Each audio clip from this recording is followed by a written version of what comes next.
nossa nova aula hoje vamos concluir capítulo 38 e 39 de Ezequiel, onde nós falamos sobre a grande batalha, a batalha final. Vocês vão se recordar que em nosso estudo desse assunto nós temos observado como existe toda uma linha de interpretação que vê isso como uma coisa futura. E não é só pré-milenista, que costuma ser futurista em muita coisa, mas é também de muitos amilenistas que olham isso aqui como uma batalha que ainda está no futuro. Agora, muitas vezes isso é visto como uma coisa que está na iminência acontecendo. Em toda época aconteceu isso. Até se você olhar hoje, tem, por exemplo, um cara chamado Rosenberg insistindo que quem vai provocar essa guerra aí vai ser o Vladimir Putin. Ele vai entrar em guerra contra Israel. E ele vai entrar junto com o Irã, vai ajudar ele. E mais alguns ali talvez também. Mas é essa configuração. Ele tem certeza que isso está acontecendo em nossos dias hoje. É claro que ele também interpreta o capítulo 37 de Ezequiel, aqueles ossos secos que voltaram à vida, como a reconstituição de Israel do ano 1948. O que não é realmente a profecia ali. Na verdade, ali é a profecia que aconteceu depois do exílio que estava vigente no momento em que Ezequiel escreveu aquilo, lá na Babilônia. Mas, só para te dar um pouco de histórico disso. A teoria de guerra contra Israel é por conta daquela profecia que, na verdade, já aconteceu no ano 70. Isso. Uhum. É por isso que eles falam da guerra contra Israel. Sim, existe realmente essa maneira de interpretar isso aí, onde eles vão olhar aquelas guerras, o anticristo, fazer abominação, desolação, futuramente, como eles entendem que aquilo ali vai acontecer com um ataque de Israel mesmo. Então ali é claro que é realmente Jerusalém ser atacado pelos romanos. E exatamente, eles jogam aquilo ainda para um cumprimento futuro, né? E eles então vão enquadrar essas coisas todas. Então é quase como se o que importa mesmo, a lição que você tem que aprender quando você estuda as profecias da Bíblia, sabe qual que é a grande lição? É que vai ter um ranca-toco lá perto de Jerusalém, entendeu? Aí isso que você precisa saber. Aí isso é tão importante você saber, tão importante você saber que vai ser o maior quebra-pau lá. Então eles te contam isso em Ezequiel, te contam em Zacarias, te contam em tudo quanto é lugar. Mateus e Marcos e Lucas e Apocalipse. E esse pessoal tudo acha que esse negócio aí converge só nessa grande batalha. Tipo assim, é a informação profética que você precisa saber. Vai ter uma guerra militar em Israel no fim. E não é uma coisa assim, tá? Mas a história dessa interpretação eu acho interessante. Eu andei olhando aqui, um dos comentaristas de Ezequiel, pouco tempo depois da Reforma Protestante, ele conta algumas das coisas que as pessoas interpretaram ao longo da história. Ele conta como, por exemplo, Ambrósio, lembra o Ambrósio de Milão, aquele bispo lá que evangelizou inclusive Agostinho? Ele entendia aquilo como sendo a invasão dos godos atacando o Império Romano. Aí os godos eram os vilões ali na ótica dos romanos que estavam sendo atacados, então é claro que eles são Gog e Magog. E depois passa um pouco de tempo, você encontra na época de Lutero, Lutero tinha certeza que Gog e Magog eram os turcos que estavam atacando a Europa. Então, assim, esse tipo de coisa está sempre acontecendo. Em 1850, na década de 1850, quando teve a Guerra da Crimeia, pessoas tinham certeza que a Guerra da Crimeia, que foi travada lá entre Inglaterra e Rússia, Turquia e tal, aí eles tinham certeza que aquilo ali era a grande batalha que está aqui. Então, assim, sempre que faz esse tipo de coisa, eles quebram a cara, mas, assim, as pessoas geralmente não sabem nada de história, então as pessoas ainda acham que agora é que está configurando. Nunca antes configurou, nunca antes tivemos uma situação exatamente como agora que essa profecia pode estar se cumprindo nos nossos dias. Entendeu? Então serve para o alarmismo de todas as gerações e é o que eles estão fazendo com isso hoje. E eu estou, assim, sugerindo que isso aí não tem nada a ver. Nós estamos falando aqui de uma grande guerra e você tem que olhar isso na ótica do Velho Testamento, lembrando que no Velho Testamento o que você tem? Você tem as pessoas olhando para frente para aquelas coisas que são futuras, a vinda do Messias, a consumação de todas as coisas. E na ótica deles estão olhando para frente e Deus está revelando para eles que vai haver um grande conflito que vai acontecer futuramente. Vai haver, assim, uma grande guerra que está associada com os últimos dias. E nessa grande guerra, essa grande batalha, será a batalha final entre as forças das trevas e as forças da luz, por assim dizer. E ela vai terminar e culminar com o quê? Com o fechamento da história, com o juízo final. É isso que está sendo retratado. Agora, quando que é essa grande guerra? Então, aí que está a questão. Algumas pessoas acham que ela não começou ainda, porque ela começa bem no finalzinho. Então, é onde pessoas entram com aquela ideia de uma grande tribulação para acontecer, ou uma intensidade da coisa. Então, assim, mesmo os amilenistas pegam isso. Ainda vai surgir um anticristo, e o anticristo vai fazer esse negócio. Então, as pessoas estão olhando e falam assim, cara, o bicho vai pegar. Gente, o bicho já está pegando. O bicho já está pegando há muito tempo. Você acha que a igreja não está vendo, assim, dificuldades no mundo, não? Você acha que a coisa está fácil? Pergunta os cristãos na Nigéria. Pergunta os cristãos lá na China, como é que está a maré para o lado deles. Pergunta aos cristãos na Europa. A coisa não está fácil. Então, a realidade é que essa guerra não é uma coisa que ainda vai acontecer. É uma guerra que iniciou com a primeira vinda de Cristo, porque Cristo, de certa forma, deflagrou um conflito em proporções globais quando ele disse, ide por todo mundo pregar o evangelho. Porque o diabo, ele não tem uma presa lá, tipo assim, derrubou a zebra e está pronto para devorar a zebra, e você chega lá, tenta tirar dele a zebra, e ele está tipo assim, então tá. fica com a zebra. Ele não vai agir assim, não. Ele vai ficar furioso. E é o que está acontecendo. À medida que a igreja está avançando e levando o evangelho às nações, existe então toda essa reação. E nós vimos isso no Apocalipse. Quando Jesus é assunto ao céu, o que ele faz? Ele sabe que pouco tempo lhe resta e ele então parte para cima do povo de Deus para tentar destruir e fazer o máximo de estrago que ele pode, porque ele sabe que os dias dele estão acabando. Ele está nos últimos dias. E é isso que nós estamos vendo retratado.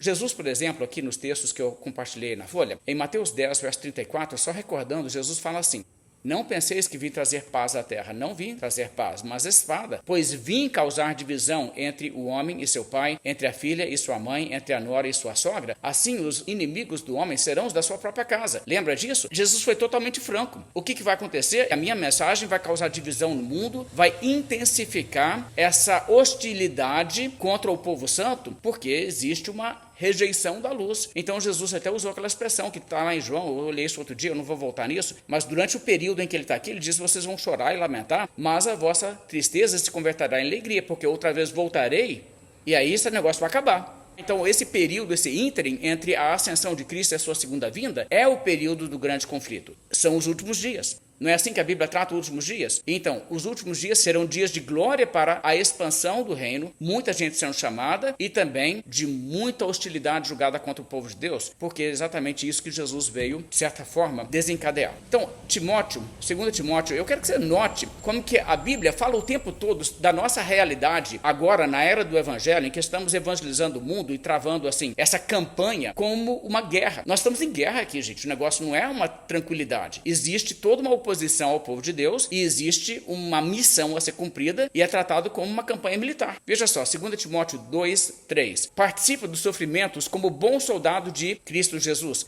Nenhum soldado em serviço se envolve em negócios dessa vida, porque o seu objetivo é satisfazer aquele que o arregimentou. Está vendo como que Paulo fala para Timóteo? Nós estamos em guerra, Timóteo. Você tem que entender que nós estamos em guerra aqui. 2 Timóteo 4, verso 7. Combati o bom combate. Paulo dando testemunho dele. Ele está prestes a ser executado. Ele está dizendo assim: o meu papel nessa guerra já aconteceu. Combati o bom combate, completei a carreira e guardei a fé. Mas para Timóteo, em 1 Timóteo 1, 18...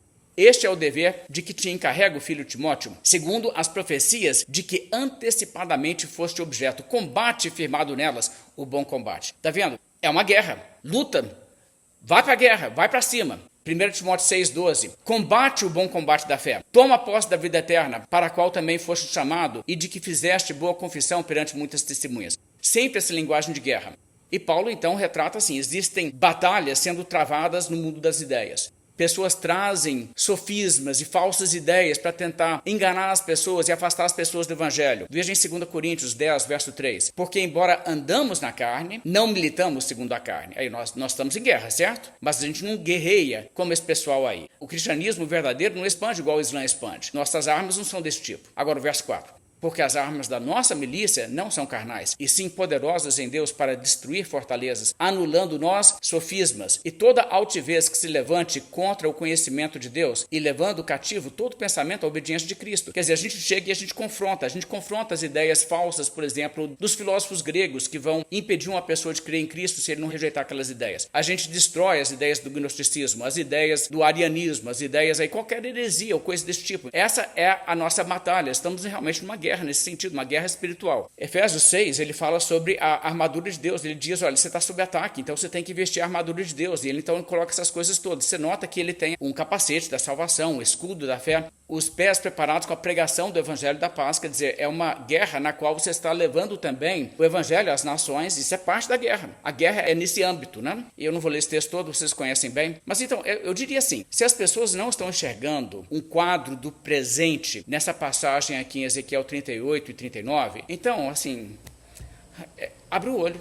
Porque a guerra está aí, a guerra está acontecendo, nós estamos numa intensa guerra, nós não estamos esperando ela acontecer não. Então o jeito correto de entender isso aqui é mais como uma espécie de parábola, assim como aconteceu no capítulo 37, que a restauração da nação física de Israel, que sucedeu depois do retorno da Babilônia, do exílio, é um vale de ossos secos que volta a ter vida. E é mais ou menos nessa linguagem. Estamos usando de símbolos, não é uma coisa literal. Então, dito isso, eu quero hoje cobrir todo esse texto, falar verso por verso aqui, fazer alguns comentários para ver se a gente consegue entender nessa ótica o que está sendo dito aqui. Verso 1, Ezequiel 38. Veio a minha palavra do Senhor dizendo: Filho do homem, volve o rosto contra Gog, da terra de Magog, príncipe de Ros, de Meseque e Tubal. Profetiza contra ele e dize: Assim diz o Senhor Deus, eis que sou contra ti, ó Gog, príncipe de Ros, de Meseque e Tubal. Lembra que nós já falamos sobre isso, que Gog é o capitão de todas as hostes contra Deus, que no caso é o próprio diabo. A terra dele é Magog, 7 nações vão juntar-se a ele e vão atacar o povo de Israel. Verso 4. Far-te-ei que te volvas, porém anzóis no teu queixo, e te levarei a ti e todo o teu exército, cavalos e cavaleiros, todos vestidos de armamento completo, grande multidão, com pavés e escudo, empunhando todos a espada, persas e etíopes e pute com eles, todos com escudo e capacete,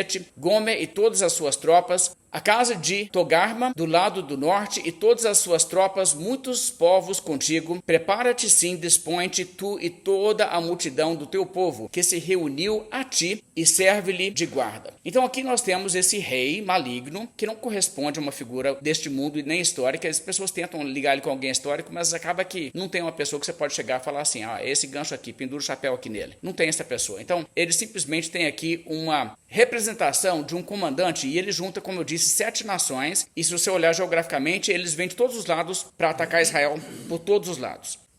Veja que eles são toda a multidão do teu povo que se reuniu a ti. Lembra que eu falei? Aqui você tem Gog, que é o rei de uma nação, e todos os outros se reuniram a ele, e são os súditos dele. São todos os servos de Gog. O interessante aqui é que Deus mesmo é que convoca e traz eles e os arremessa, por assim dizer, contra o seu povo Israel. Você nota isso no verso 4 claramente. Ele diz, a maneira em que Deus traz eles é quase assim, uma coação. Olha só: far-te-ei que te volvas, porém anzóis no teu queixo, e te levarei, tipo assim, bora, vamos lá atacar Israel.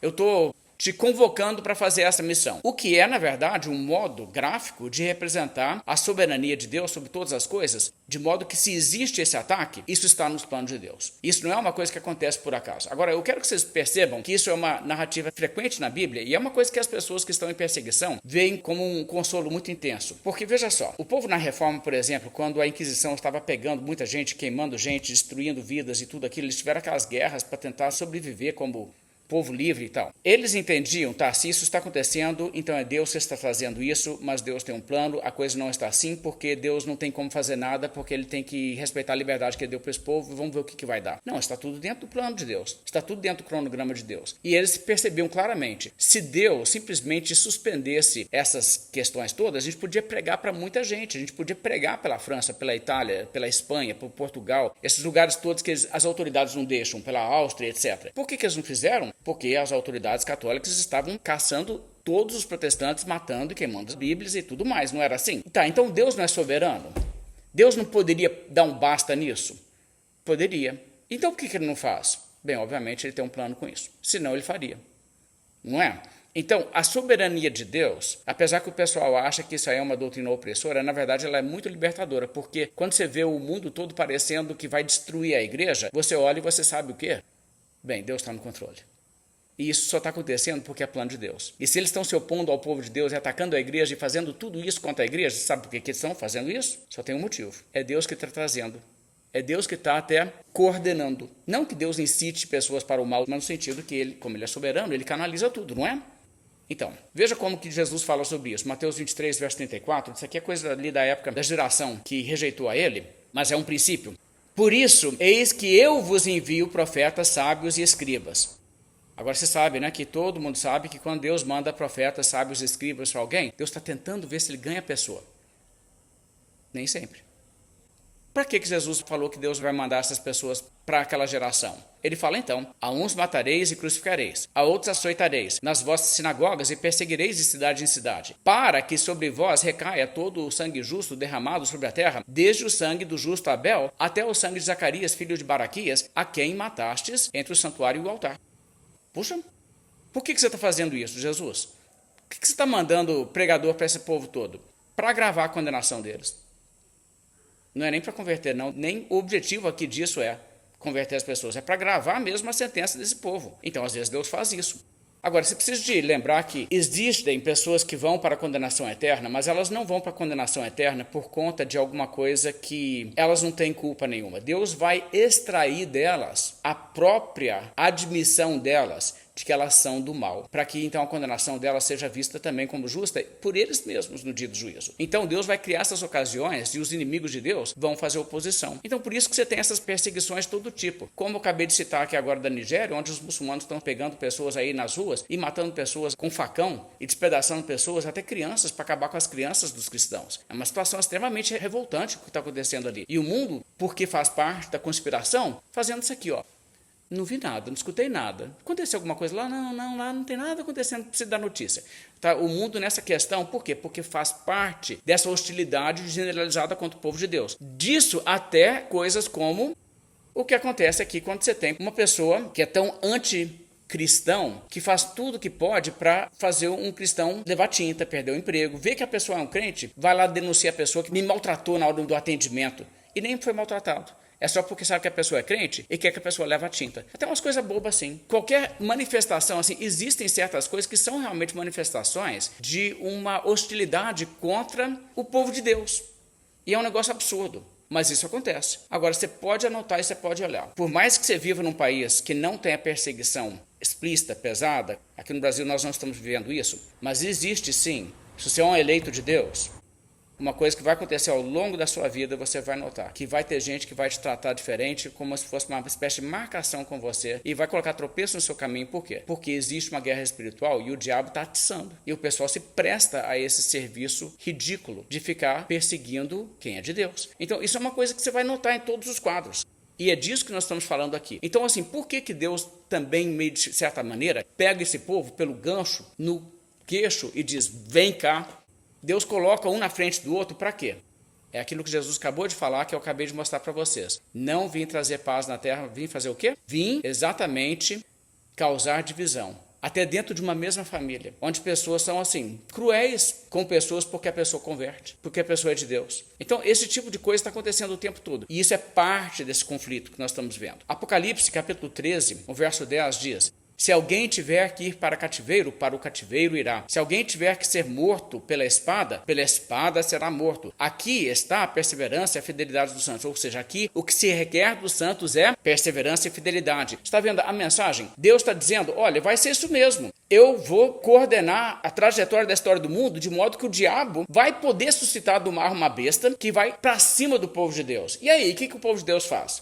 Bem, se o plano de Deus para a sua vida é que você vá para o cativeiro, então você vai ter que ir para o cativeiro. Se o plano de Deus é que você morra pela espada, então você vai ser morto pela espada. É o que Deus destinou a cada um dos seus filhos. E é o que Paulo diz também, né? Por amor de ti, somos entregues à morte todo dia, somos considerados como ovelhas para o matadouro. Essa é a realidade do povo de Deus, de certa maneira, no mundo. Agora, tem momentos de mais alento para o povo de Deus, especialmente quando um bom número de pessoas numa certa região geográfica do mundo se convertem e meio que defendem o direito legítimo do cristão, mas é uma guerra mesmo assim para manter isso, porque o diabo está sempre lá tentando derrubar os pilares da liberdade religiosa para cair em cima da igreja de novo. E os cristãos aí que não estão zelosamente orando por isso e empenhando-se por manter as nossas liberdades e não deixar que a perseguição entre em cena onde existe liberdade, estão também comendo mosca, porque o negócio assim é real. Esse conflito é real. E o diabo está constantemente tentando fechar as portas para o evangelho. O diabo deixaria o Brasil tão sem acesso à pregação do evangelho quanto a Arábia Saudita. Não tenha dúvida.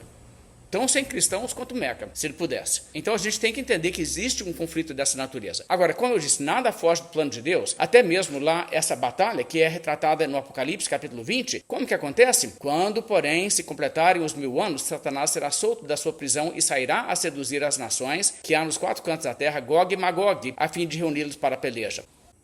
Deus não podia simplesmente não deixar Satanás fazer isso? Pode. Mas então por que Satanás é solto? É plano de Deus. E aí Satanás sai e ele reúne as pessoas, os participantes da batalha que vão lutar no time dele. Ok? É assim que acontece. O diabo é o instrumento, mas Deus é que solta o diabo. E assim Deus reúne todos para lutar contra o povo de Deus. A batalha de Gog e Magog, como eu disse, eu não vejo ela como uma coisa futura. Então deixa eu dizer uma coisa como eu vejo essa questão aqui em Apocalipse capítulo 11. Aí você pode concordar comigo ou não. Em Apocalipse 11 você tem aquelas duas testemunhas. As duas testemunhas, elas não podem ser mortas enquanto elas não completarem o seu trabalho. E aí alguém vai mexer com elas, acontece o quê? Sai fogo da boca delas e faz churrasco da pessoa. Aí a pessoa vai lá e tenta mexer com elas de novo, e eles podem rogar praga do céu, e vem tudo quanto é problema para cima das pessoas. E o pessoal detesta eles. Aí quando eles completam a sua missão, aí eles são mortos pela besta que se levanta do abismo. Eles então ressuscitam e sobem ao céu à vista de todo mundo. Como nós já observamos aqui nesse estudo, isso retrata a igreja. A igreja inteira, retratada como duas pessoas dando testemunho no mundo. Porque uma pessoa só não poderia ser testemunho suficiente, né? Tem que ser duas testemunhas. Então é ali. A igreja é a testemunha de Cristo. Não é assim que Jesus disse? Sereis minhas testemunhas? Então, ali está o povo de Deus. Agora, como que acontece que o diabo só consegue matar a igreja quando ela tiver terminado o seu testemunho? Não é que a igreja vai, no finalzinho da história do mundo, ser extinta pelo diabo, aí Jesus volta. Não.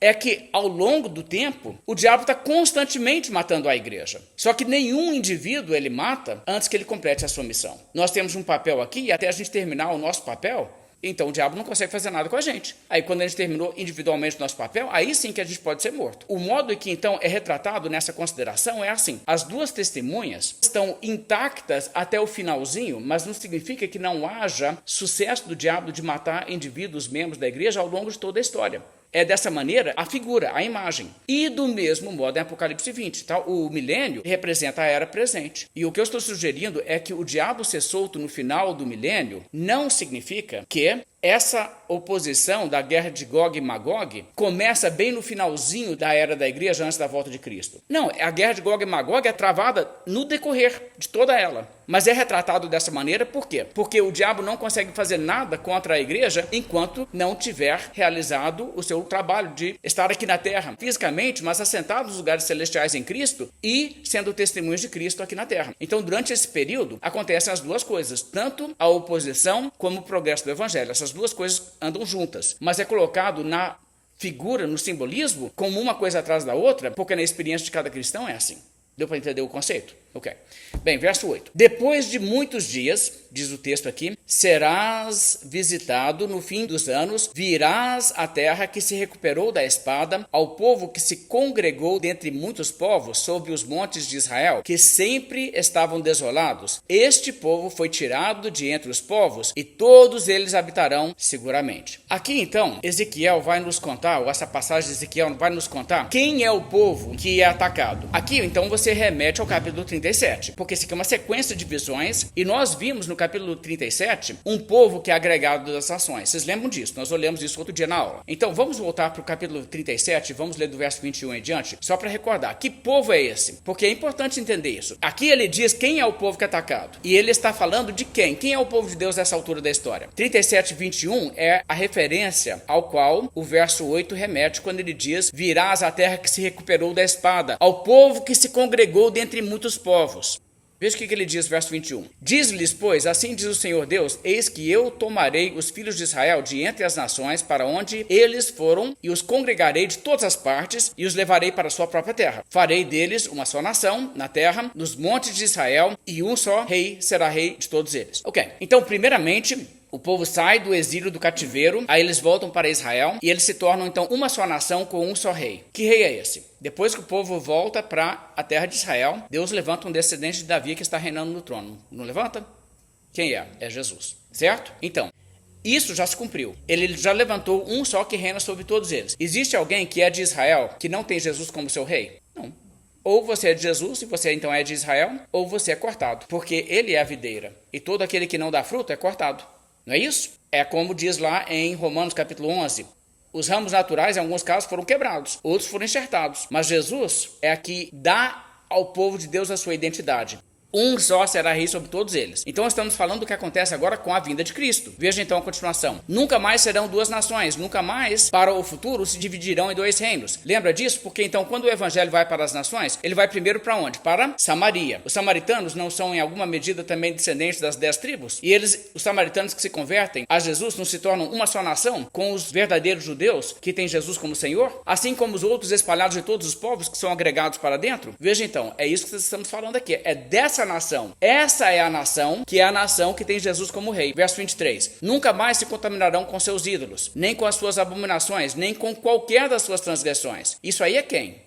Os judeus? Étnicos? O povo lá do judaísmo? Claro que não. Isso é quem? Isso é o povo santo, a nação santa, um povo eleito, que antes não era povo, mas que hoje é o povo de Deus.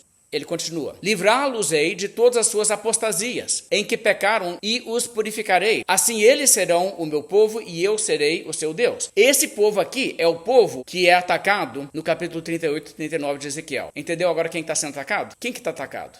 A igreja.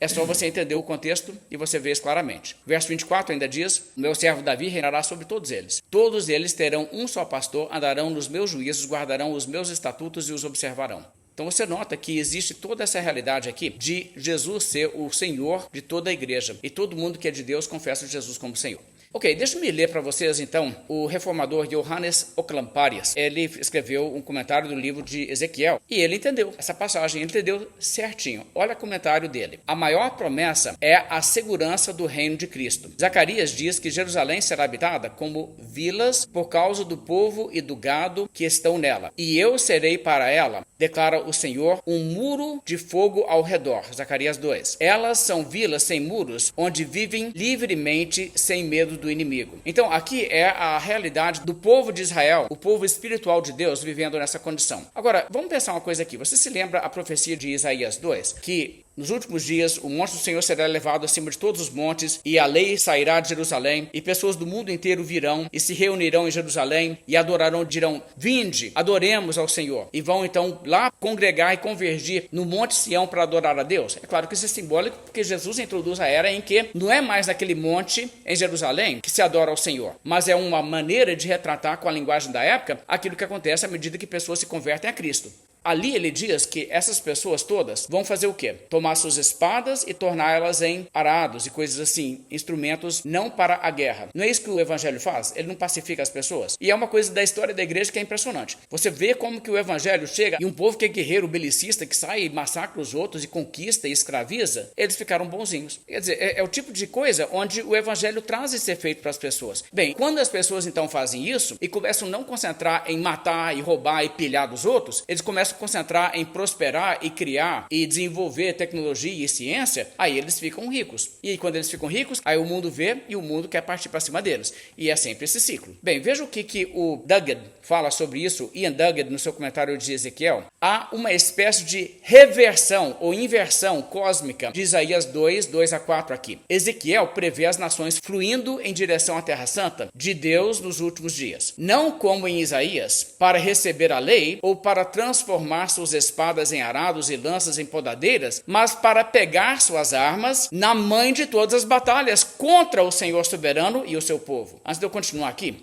observe o que ele está dizendo. O quadro, então, do que vai acontecer na era do Evangelho é que o Evangelho vai ser para todas as nações. E então, como que é retratado a conversão dos povos? Os povos do mundo inteiro passam a migrar para Jerusalém para adorar a Deus. E à medida em que eles fazem isso, os ímpios do mundo juntam as suas armas e vão atrás deles. E essa profecia constrói em cima da profecia de Isaías e mostra o outro lado dessa equação. O texto continua e diz assim: mas mesmo tal ato de rebelião é por si mesmo instigado por Deus. Embora Gog e seus aliados estejam longe de serem participantes relutantes no conflito que se aproxima, a força controladora em tudo isso é o Senhor, que os conduz por ganchos em suas mandíbulas. Uma vez que a aliança ímpia tenha sido preparada por Deus, ele os convocará contra o seu povo restaurado no momento de sua própria escolha. Israel é retratado em termos emprestados de Ezequiel 34 a 37. Eles foram tirados das nações para as montanhas de Israel. Agora vivem em segurança, um povo pacífico, desprevenido e indefeso. Essa é a imagem que você tem. Você tem ali o povo de Israel sendo agregado, e você se lembra na linguagem que foi usada no capítulo 37, inclusive, que o povo então se congrega e todo mundo, todas as nações, ao invés de querer ir anualmente para Israel para participar das festas anuais, que retrata, fazer parte da adoração, que eles já mudam para lá. E eles todos vão lá, cada um deles recebe uma terra para viver nos montes de Israel. Então, os gentios estão todos agora vivendo dentro de Israel, simbolicamente falando. E aí, o que acontece? Aí os ímpios do mundo inteiro se congregam para atacar eles Onde? Lá onde eles estão. Em Ezequiel, eles estão nos montes de Israel. E novamente, você vê que essa mesma batalha, não tem como ela ser uma batalha literal, porque em um lugar eles estão todos nos montes de Israel, como aqui. Em outro local, é no Vale de Megido. Em outro local, eles estão em torno da cidade de Jerusalém, a capital. Onde que é essa batalha, afinal de contas? Porque é a mesma batalha, não é nenhum desses lugares. Em cada quadro é colocado de uma maneira diferente para você não tentar amarrar isso geograficamente a lugar nenhum e entender que isso tudo é simbólico. Continuando então, ele diz assim: eles foram tirados das nações para as montanhas de Israel e agora vivem em segurança, um povo pacífico, desprevenido e indefeso, enriquecido de gado e bens. Eles estão habitando no centro da terra. Uma descrição que é teológica em vez de geográfica. Literalmente, eles estão habitando no umbigo da terra. A localização que expressava a eleição de Jerusalém em Ezequiel 5:5. Essa posição no centro do favor de Deus, que Jerusalém havia perdido através de seu pecado, agora foi restaurada à terra. Eu não vou olhar em Ezequiel capítulo 5, mas ele tem razão em fazer essa ligação, porque se você olhar, lá no início de Ezequiel fala assim, Deus está falando, Ezequiel, quando eu abençoei a minha nação, eu dei para eles uma terra prometida, eu coloquei eles no umbigo da terra. É um jeito de falar assim, é um lugar muito privilegiado, um lugar fértil. Agora não é tanto, né? Está melhorando agora com os judeus lá que estão beneficiando a terra. Porque tinha virado um bagaço aquele negócio, tanto que eles devastaram, cortaram tudo que era árvore. Mas lá era bem florestado antes. Então, eles foram colocados numa terra muito boa. E essa terra boa na qual eles estavam morando era a convergência de 3 continentes. Então, um lugar ideal, geograficamente, até para comércio e tudo. Tudo assim, de benefício. Então, Deus está dizendo, eu coloquei eles nesse lugar geograficamente e coloquei eles no centro da terra, mas eles se revoltaram contra mim. Agora, o que Deus diz? Agora eu vou colocar eles de novo, o povo que eu vou constituir sob o rei Davi, Jesus no caso, eu vou colocar eles no centro da terra. E aí eles serão atacados nesse lugar onde eles estarão. Mas o centro da terra não é geográfico, é um retrato de estar no local de bênção de Deus. Era para isso que servia lá naquela época. Agora, se você olhar hoje geograficamente, tem lugares melhores para você ter a sua nação geograficamente para prosperar e tudo do que lá. Bem, continuando então, Ezequiel 38, verso 9. Então subirás, né, os vilões aqui, Gog com a sua tropa toda, subirás, virás como tempestade, far-te-ás como nuvem que cobre a terra, tu e todas as tuas tropas e muitos povos contigo. Ou seja, vai ser uma enorme tropa que vai vir, vai fazer até sombra, muita gente vindo assim. Verso 10, assim diz o Senhor Deus, naquele dia terás imaginações no teu coração e conceberás mau desígnio e dirás, subirei contra as terras das aldeias sem muros, virei contra os que estão em repouso, que vivem seguros, que habitam todos sem muros e não têm ferrolhos nem portas. Isso a fim de tomares o despojo, arrebatares a presa e levantares a mão contra as terras desertas, que se acham habitadas, e contra o povo que se congregou de entre as nações, o qual tem gado, bens e habita no meio da terra. De novo, habita no meio da terra, a linguagem lá do capítulo 5, o lugar da bênção de Deus, onde Deus coloca para abençoar. Agora então, qual que é o intento desse pessoal? Eles veem assim, aqui a gente tem uma turma de gente indefesa, gente que ninguém vai lutar por eles. A gente pode se aproveitar. Retrata alguma coisa de o estado em que cristãos estão muitas vezes no mundo? Ou se retrata. Pergunta os cristãos perseguidos aí nesses lugares onde as pessoas estão caindo em cima dos cristãos matando, se não é exatamente isso. E ninguém defende. Cara, eu te falo uma coisa, aqui no Brasil a gente tem bem pouco muçulmano. Mas se as pessoas fizessem, é claro que é absurdo e eu não estou sugerindo isso, mas se as pessoas fizessem uma perseguição de muçulmanos aqui no Brasil, a gente teria pessoas do Marrocos até na Indonésia declarando guerra no Brasil por causa do tratamento de muçulmanos aqui. Agora, cristãos são massacrados para tudo quanto é lado no mundo e o mundo, assim, dorme. Não é verdade?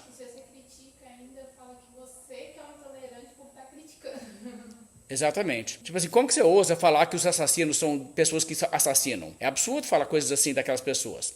Aliás, é direito deles assassinar, porque é a cultura deles. É a cultura deles, exatamente. Então, assim, vocês estão notando assim como que essa questão funciona? Uma realidade que você vai notar aqui, eu acho que é importante vocês notarem que o objetivo deles é que eles vão espoliar os outros, o que tem acontecido e muito. Pergunta o pessoal, os cristãos lá no Sudão, se não tem acontecido isso. Espoliando eles, inclusive, até das suas próprias liberdades, tornando as pessoas em escravos e vivendo para servir o resto da sua vida como escravo por as pessoas que os capturam. É uma coisa muito trágica isso aí. Eles estão tentando se aproveitar dessas pessoas e explorar essas pessoas assim. Ok, agora uma coisa aqui então. Eles vão vir, e é a Bíblia que diz que eles vão vir contra a aldeia sem muros. A perspectiva de qualquer pessoa que olhe vai dizer assim, Já era para esse povo. E estão sem chance de ganhar. Eles não vão se safar. Os outros vão triunfar sobre eles. Agora, deixa eu te perguntar uma coisa. Me fala se você já ouviu uma coisa dessas. A igreja cristã não tem futuro, não. A igreja cristã vai acabar. Agora, com o que estão fazendo agora, o jeito que os governos estão agindo, o jeito que a tecnologia está sendo, o jeito que as mentiras, a força da mídia, a força que o pecado está ganhando, a maneira que eles estão corrompendo a juventude, não tem futuro para a igreja, não. Já ouviu alguém falar alguma coisa assim? Então, eles estão falando isso desde que começou o cristianismo. Lerdão nunca aprende. Sempre vai ser assim. Mas você sabe qual que é a trama da história? A trama da história de Deus é assim. Um grupo que aparentemente é insignificante, rebelde contra um império do mal, o império do mal fazendo de tudo para caçar e esmagar a rebelião, mas a rebelião continua clandestinamente fazendo o seu serviço, e de um em um eles vão libertando as pessoas, todo mundo que estão levando cativo, que eles querem libertar, eles conseguem libertar. É um negócio de extraordinárias realidades que a gente está vendo aqui. E a Bíblia retrata, assim, toda a história do povo de Deus. A gente parece, assim, tão incapaz de fazer uma coisa. E olha o que foi feito até hoje. Quem acreditaria, na época lá que o imperador Diocleciano levantou em Roma aquele monumento dizendo: está extinto o nome de cristianismo. Ele tinha matado tanto cristão que ele achou que tinha dado um basta na coisa e nunca mais ia ter cristão. Quem naquela época olharia e diria assim: daqui a pouco extinto estará o Império Romano. E a igreja cristã estará no mundo firme e forte, aliás, levando o evangelho para pessoas que você nem sabe que existem no planeta e traduzindo as escrituras sagradas do cristianismo para idiomas que você nem sabia que existem. Mas é assim a história. Então essa é a guerra que está sendo travada aqui. E sempre assim, a impressão que você tem, esse povo vai ser fácil a gente eliminá-los. E toda geração acha isso. E todo mundo aí está predizendo assim: daqui a 50 anos ninguém vai acreditar na Bíblia mais não, vai ser todo mundo ateu. Nunca aprendem. Continuando então. Verso 13. Sabá e Dedã e os mercadores de Tarsis e todos os seus governadores, rapazes, te dirão: vens tu para tomar o despojo? Ajuntaste o teu bando para arrebatar a presa, para levar a prata e o ouro, para tomar o gado e as possessões, para saquear grandes despojos? Ou seja, as autoridades, os governadores vão dizer assim: você vai lá atacar os cristãos? Vai. Verso 14. Portanto, ó filho do homem, profetiza e diz a Gog. Vão avisar para Gog o que vai acontecer? Gog vai escutar não, mas vão avisar para ele assim mesmo. Assim diz o Senhor Deus: acaso naquele dia, quando o meu povo de Israel habitar seguro, não o saberás tu? Virás, pois, do teu lugar, dos lados do norte, tu e muitos povos contigo, montados todos a cavalo. Isso aqui é legal quando o premierista gosta de falar que isso aqui é literal. Todo mundo a cavalo, vai ser cavalaria de novo. Montados todos a cavalo, grande multidão e poderoso exército. E subirás contra o meu povo de Israel como nuvem para cobrir a terra. Nos últimos dias, hei de trazer-te a soberania de Deus em tudo isso. Hei de trazer-te contra a minha terra, para que as nações me conheçam a mim, quando eu tiver vindicado a minha santidade em ti, ó Gog, perante elas. Assim diz o Senhor Deus: não és tu aquele de quem eu disse nos dias antigos, por intermédio dos meus servos, os profetas de Israel, os quais então profetizaram durante anos que te faria vir contra eles? Olha só que interessante. Aqui Deus então fala: você vai vir naquele dia. Você acha que eu não sei? Eu é que vou juntar vocês. Eu que vou trazer vocês do mundo inteiro para fazer oposição ao meu povo. Isso vai acontecer quando? Nos últimos dias. Os últimos dias que se começaram com a primeira vinda de Cristo. E o que vai acontecer? Isso vai acontecer exatamente para que Deus seja glorificado no meio disso. E então ele disse: aliás, eu venho contando essa história de muito tempo. Se você pensar nas coisas que nós temos estudado aqui esses dias, Daniel fala isso, que naqueles dias haverá grande conflito, como nunca houve antes. Mas naqueles dias será salvo o teu povo, todo aquele achado escrito no livro. Olhamos isso outro dia. Ezequiel está aqui contando que vai ter essa grande batalha de proporções mundiais. Zacarias fala isso. E o que Deus está dizendo? Quando começar a acontecer isso, vai ser o caso. Não és tu aquele de quem eu disse nos dias antigos, por intermédio dos meus servos, profetas, que profetizaram durante anos que eu te faria vir contra eles? Então, quando o diabo se levanta e sai desesperado, porque pouco tempo lhe resta, e ele suscita o Império Romano para atacar os cristãos, e depois ele usa os mongóis para atacar os cristãos, e os muçulmanos aqui, e tudo quanto é artimanha ele faz, e não somente isso, todas essas ideologias que ele usa para fazer oposição à verdade, essa guerra toda aí, não foi já há muito tempo profetizado isso? Foi já há muito tempo profetizado. Os últimos dias serão caracterizados por essa intensificação da guerra contra a verdade. Mas mesmo assim, o diabo não não vai sair ganhando. Então, verso 18. Naquele dia, quando vier Gog contra a terra de Israel, diz o Senhor Deus, a minha indignação será muito grande, pois no meu zelo, no brasume do meu furor, disse que naquele dia será fortemente sacudida a terra de Israel. Veja, primeiramente acontece o quê?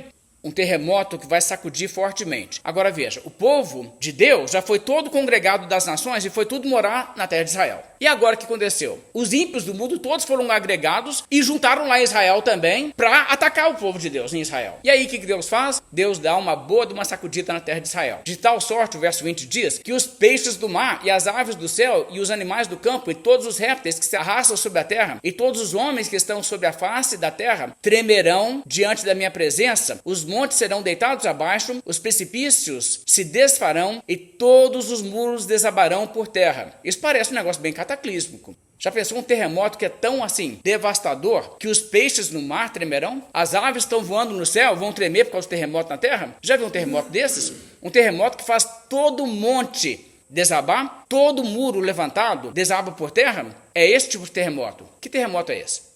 Acontece quando Jesus volta. A Bíblia não fala que Jesus vai voltar e vai dar uma boa sacudida? Vai ser uma sacudida como você nunca viu. Olha em Ageu, capítulo 2, versos 6 e 7. Pois assim diz o Senhor dos Exércitos, ainda uma vez, dentro em pouco, vai demorar muito não, farei abalar, vou mandar um terremoto, mas um terremoto que vai atingir o quê? O céu e a terra. O mar e a terra seca. Terremoto que vai pegar peixe, vai pegar pássaro também. É esse tipo de terremoto. Obviamente não estamos falando de um terremoto normal aqui. Verso 7. Farei abalar todas as nações. E as coisas preciosas de todas as nações virão, e encherei de glória esta casa, diz o Senhor dos Exércitos. Olha que linguagem. O que Deus está dizendo aqui? Eu vou fazer uma sacudida, eu vou pegar tudo que tem valor no mundo inteiro, e eu vou usar isso tudo para adornar a minha casa. Ezequiel 40 a 48. O templo, que é composto de quê? De pedras vivas, que é o que é de precioso das nações, que Deus agrega e transforma num precioso templo. Está vendo como que essas coisas todas estão ligadas? Agora, essa passagem de Ageu é citada pelo livro de Hebreus. Hebreus 12, verso 26. Aquele cuja voz abalou então a terra? Como assim, aquele cuja voz abalou a terra? Ele acabou de falar sobre o que aconteceu no Monte Sinai. Lembra que no Monte Sinai Deus falou, pessoal, não chega perto do monte não. Se você tocar no monte, é fatal, tá? Fica pra lá, eles colocaram até uma cerquinha, não pisa o pé, tava assim, igual a caixa forte de tio Patias. E aí, Deus começou a falar lá do alto, os 10 mandamentos, e a voz de Deus fez a terra tremer debaixo deles. Porque era uma voz poderosa, como uma trombeta, um trovão, as coisas que eles podiam assemelhar à voz de Deus. Pois então, Deus, que naquela ocasião abalou a terra, pronunciando os 10 mandamentos, agora, porém, ele promete, dizendo, e ele começa a citar Ageu capítulo 2, ainda uma vez por todas, ou seja, de uma forma definitiva, que nunca mais depois disso vai ter nenhum terremoto. Ainda uma vez por todas farei abalar, não só a terra, mas também o céu. Ou seja, ele vai desconfigurar toda essa questão. É aquilo que Pedro diz, que os elementos abrasados se derreterão, se desfarão. Farei abalar não só a terra, mas também o céu. Ora, esta palavra que Ageu falou, ainda uma vez por todas, significa a remoção daquelas coisas abaladas, como tinham sido feitas para que as coisas que não são abaladas permaneçam. Como assim? Ok, não é tão complicado não. O autor de Hebreus aqui diz assim, essa palavra que diz lá em Ageu, quando ele fala, ainda uma vez por todas eu vou abalar, não só a terra, mas até o céu eu vou abalar, ele está dizendo, essa expressão, uma vez por todas, é um jeito de comunicar que ele vai fazer isso de tal maneira que aquelas coisas que serão abaladas vão deixar de existir. Entendeu? É a remoção dessas coisas abaladas. Os céus e a terra que hoje existem passarão, como vestidos serão trocados. E Deus fará então o quê? Novos céus e nova terra. Está vendo então do que estamos falando aqui?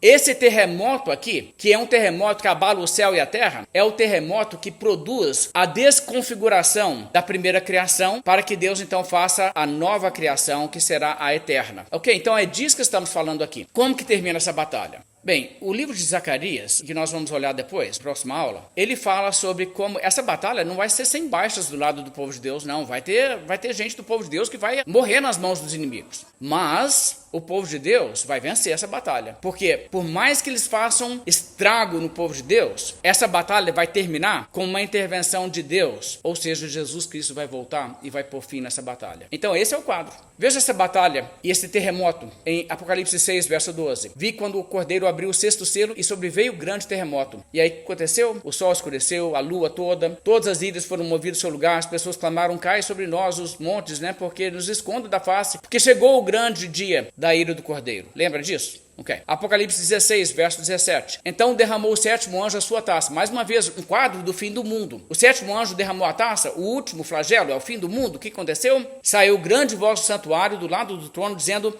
feito está. E sobrevieram relâmpagos, vozes, trovões. E ocorreu grande terremoto, como nunca houve igual, desde que a gente sobre a terra. Tal foi o terremoto forte e grande. A grande cidade se dividiu em 3 partes, e caíram as cidades das nações. Lembra todos os muros caindo, todos eles? E lembrou-se Deus da grande Babilônia para dar-lhe o cálice do vinho do furor da sua ira, quer dizer, o dia do juízo chegou. Todas as ilhas fugiram, e os montes não foram achados. Mesma coisa que acontece no capítulo 6, quando o 6º selo é aberto e existe esse terremoto e todos os montes e ilhas são movidos do seu lugar. Verso 21. Também desabou do céu sobre os homens grande saraivada, as estrelas caindo do céu sobre os homens, como pedras que pesavam cerca de 1 talento. E por causa do flagelo da chuva de pedras, os homens blasfemaram de Deus, porquanto o seu flagelo era sobre modo grande. Sempre esse mesmo quadro. Então, quer dizer, esses quadros mostrando a chegada do dia do juízo com a volta de Cristo. Então, Ezequiel, novamente, capítulo 38, verso 21, agora diz assim: chamarei contra Gog a espada em todos os meus montes, diz o Senhor Deus. A espada de cada um se volverá contra o seu próximo. Contenderei com ele por meio da peste e do sangue, chuva inundante, grandes pedras de saraiva, fogo e enxofre farei cair sobre ele, sobre todas as suas tropas e sobre muitos povos que estiverem com ele. Assim me engrandecerei, vindicarei a minha santidade e me darei a conhecer aos olhos de muitas nações e saberão que eu sou o Senhor. Você sabe o que é isso aqui?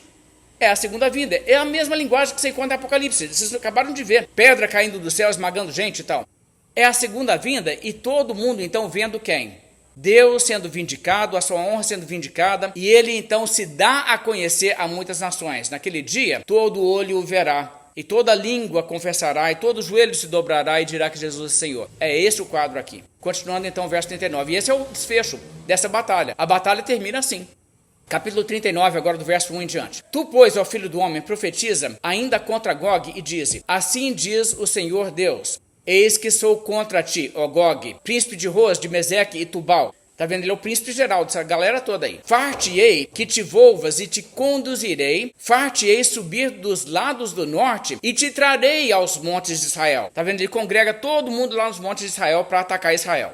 Tirarei o teu arco da tua mão esquerda e farei cair as tuas flechas da tua mão direita. Nos montes de Israel cairás. Ou seja, a sua derrota vai se mexer com o meu povo. Aí você vai dançar. Aí você vai perder feio. Nos montes de Israel cairás. Tu e todas as tuas tropas e os povos que estão contigo e toda espécie de aves de rapina e os animais do campo e a toda espécie de aves de rapina e aos animais do campo eu te darei para que te devorem.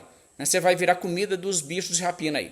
Cairás em campo aberto, porque eu falei, diz o Senhor Deus. Meterei fogo em Magog e nos que habitam seguros nas terras do mar. E saberão que eu sou o Senhor. Farei conhecido o meu santo nome no meio do meu povo de Israel e nunca mais deixarei profanar o meu santo nome e as nações saberão que eu sou o Senhor, o santo de Israel. Presta atenção nisso aqui. Aqui então, no momento em que Deus intervir e disser, agora já deu, agora eu vou entrar em cena e eu vou parar essa bagunça. E Jesus então volta e faz isso. A partir desse momento, vai mais em algum momento, em qualquer momento, depois daqui, vai ter o nome de Deus ser profanado? Não. Vai ter alguém que não saiba mais quem que é o Senhor? Não. É o momento em que nunca mais Deus tolera nenhum pecado. Verso 8. Eis que vem e se cumprirá, diz o Senhor. Este é o dia de que tenho falado. Os habitantes das cidades de Israel sairão e queimarão de todo as armas, os escudos, os paveses, os arcos, as flechas, os bastões de mão e as lanças. Farão fogo com tudo isso por 7 anos. Não trarão lenha do campo, nem a cortarão dos bosques, mas com as armas acenderão fogo. Saquearão aos que os saquearam e despojarão aos que os despojaram, diz o Senhor Deus. Esse caso aqui é bem interessante. Então você tem um quadro onde as nações se agregam e atacam o povo de Israel. E eles vão lá para pegar despojo, não é? E por um tempo, o que eles estão fazendo? Eles estão saqueando o povo de Deus, estão despojando o povo de Deus. E aí, o que Deus faz? Mas quando Deus intervém, aí reverte. Agora, Eles é que vão saquear esse povo. E como esse povo não tem muita coisa que presta, mas eles têm armas, eles têm lança, eles têm esses negócios tudo, beleza então. Deus matou eles todos, sobrou essas armas, bom que eu não vou ter que cortar a lenha. Por 7 anos tem muita coisa aí que eu posso jogar na lareira, colocar no fogão a lenha e cozinhar minha comidinha. É claro que é simbólico, tá? Mas você está percebendo como isso tudo acontece. Agora, é claro que isso aqui não é uma coisa literal, mas o que seria isso? Eles vêm para atacar, mas o próprio instrumento que eles usaram para atacar se torna uma coisa que vira despojo daqueles que eles atacaram. Você sabe o que é isso aqui? Muito simples. Mateus 5, verso 10. Bem-aventurados os perseguidos por causa da justiça, porque deles é o reino dos céus. Bem-aventurados sois quando por minha causa vos injuriarem e vos perseguiram e mentindo disserem todo mal contra vós. Regozijai-vos e exultai, porque grande é o vosso galardão nos céus, pois assim perseguiram aos profetas que viveram antes de vós. Você sabe que tudo aquilo que o povo ímpio faz contra o povo de Deus, Deus no dia do juízo vai dizer, opa, eles sofreram uma injustiça aqui, nós vamos ter que fazer um acerto. Aí o que acontece? Se fosse uma coisa dessa vida que tivesse sido tirada, seria uma coisa temporária. Mas como é uma coisa que foi tirada nessa vida, e aí é recompensada na eternidade, então é o que o apóstolo Paulo vai dizer, que a nossa leve e momentânea tribulação produz para nós eterno peso de glória acima de toda comparação. Não é verdade? Tudo que eles maquinaram de mal, tipo assim, vão acabar com aqueles cristãos. Eles agora vão ficar prejudicados. Eles não vão poder fazer faculdade no nosso país, não. Para não poder ter nenhum profissional que seja de boa renda. Se for cristão, não vai poder. Só se ele for do partido. Esse tipo de coisa. Ok. Sofreu uma injustiça? Bem-aventurado, porque ficou um acerto de contas no dia do juízo. Sabe aquela coisa que Jesus falou assim, se você fizer oração em praça pública, fazer uma longa oração, todo mundo olha e fala assim, mas que cara espiritual, nossa, quanta piedade. Já recebeu a sua recompensa? Pois então, se você perdeu aqui no mundo porque alguém te prejudicou e alguém te fez mal, alguém foi lá e caluniou e falou assim, aquela pessoa lá, ela é uma fanática religiosa, não fica de amizade com ela não. Aí pessoas que nunca nem te deram oportunidade, você deixou de ter uma amizade, poderia ter te ajudado e poderia às vezes ter te livrado de uma situação que você passou dificuldade na vida. Ok, beleza, tá tudo contabilizado e Deus vai falar o seguinte, isso tudo que vocês usaram contra o meu povo vai virar bênção para o meu povo? As próprias armas de vocês se converterão em bênçãos muito maiores do que o prejuízo que vocês puderam causar neles. Eles vão despojar os que os despojaram. Isso é que está acontecendo aqui. Vamos lá. 1 Pedro, capítulo 4, verso 12. Pedro fala então para o povo, e isso aqui é parte da teologia do Novo Testamento. Ele diz, amados, não estranheis o fogo ardente que surge no meio de vós, que é destinado a provar-vos, como se alguma coisa extraordinária estivesse acontecendo. Pelo contrário, alegrai-vos. Está vendo? Pedro está dizendo assim, gente, vocês estão assim, achando estranho que cristão vai ser perseguido? Estranha não, faz parte. É parte mesmo. Nós estamos agora no grande conflito. Veja o verso 17. Porque a ocasião de começar o juízo pela casa de Deus é chegada. É assim, gente, vai acontecer isso. Chegou os últimos dias. Então o juízo já está começando. Como que ele começa? O juízo começa pela casa de Deus, porque primeiro Deus junta todas as nações para atacar a igreja. E aí? Bem, aí tem mais. Ora, se primeiro vem por nós, qual será o fim daqueles que não obedecem ao evangelho de Deus? Porque o que Deus vai fazer quando ele puser fim a esse conflito? Ele não vai pegar duro com esse povo? Vai pegar muito duro com esse povo. E verso 18, e se é com dificuldade que o justo é salvo? Quer dizer, ser salvo é muito raro. E o padrão de Deus é muito elevado, quase que a gente não entra. Mas se é com dificuldade que o justo é salvo, então onde vai comparecer o ímpio? Sim, o pecador, a pessoa que está nem aí para Deus. Por isso, também, os que sofrem segundo a vontade de Deus, encomendem a sua alma ao fiel Criador na prática do bem. Não preocupe se você sofrer como um cristão. Saiba que se Deus está coordenando isso, então é a vontade de Deus que você sofra, então Deus vai te recompensar por isso. Depois você vai espoliar os que estão te espoliando. Marcos 10, verso 28. Isso aqui é interessante. Então Pedro começou a dizer, eis que nós tudo deixamos e te seguimos. Tornou Jesus. Em verdade, vos digo, que ninguém há que tenha deixado casa, ou irmãos, ou irmãs, ou mãe, ou pai, ou filhos, ou campos, por amor de mim, por amor do evangelho, que não receba já no presente o cêntuplo de casas, irmãos, irmãs, mães, filhos e campos com perseguições e no mundo por vir a vida eterna. Isso aqui é poderoso, viu?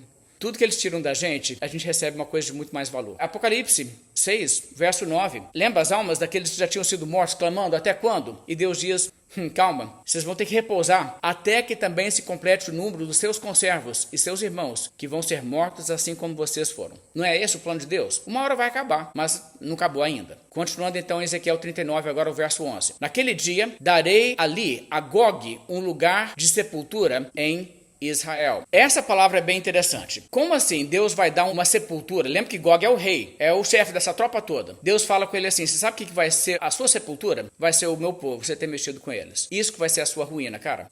O vale dos viajantes ao oriente do mar espantar-se-ão os que por ele passarem. Nele sepultarão a Gog, ele vai ser enterrado ali, e todas as suas forças, e lhe chamarão o vale das forças de Gog. Durante 7 meses estará a casa de Israel a sepultá-los para limpar a terra. Ok, agora pensa se isso aqui é um programa que você quer fazer. Passar 7 meses catando cadáver e enterrando cadáver num vale. Ok, isso aqui não é literal, mas você sabe o que é isso aqui? Eu vou te dizer aqui que eu acho que isso aqui realmente significa.